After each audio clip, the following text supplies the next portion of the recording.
Dans cette deuxième partie du chapitre de géométrie analytique, donc la géométrie analytique, le module 6, partie 2, nous allons parfaire nos connaissances en géométrie analytique. Donc, on va aller travailler cette fois-ci, lorsqu'on a deux droites dans un plan cartésien, être capable de retrouver le point d'intersection en ces deux droites-là. Donc, on va le faire en géométrie analytique tout d'abord. Donc, trouver le point d'intersection. Et pour pouvoir trouver justement ce point d'intersection-là, le point de rencontre ou ce qu'on appelle la solution d'un système d'équations, on va apprendre à résoudre un système d'équations linéaires à deux variables.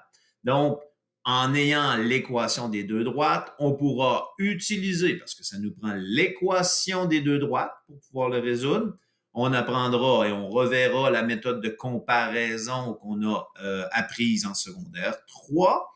On parlera aussi de la méthode de substitution et on verra aussi une troisième méthode, la méthode de réduction. Et on verra quand est-ce utiliser une des trois. Il y a certains moments où on pourrait utiliser toujours n'importe laquelle, mais il y a des moments où est-ce que c'est plus utile d'utiliser comparaison, substitution ou réduction.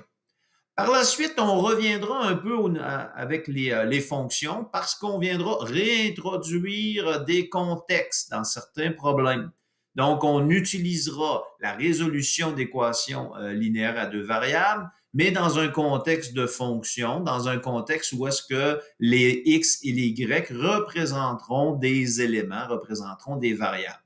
Donc, on fera le pont entre les éléments de géométrie analytique, les méthodes de résolution, et ensuite, on les utilisera pour résoudre des problèmes qui impliquent des variables de la vie réelle. Donc, c'est ce qu'on fera dans ce chapitre.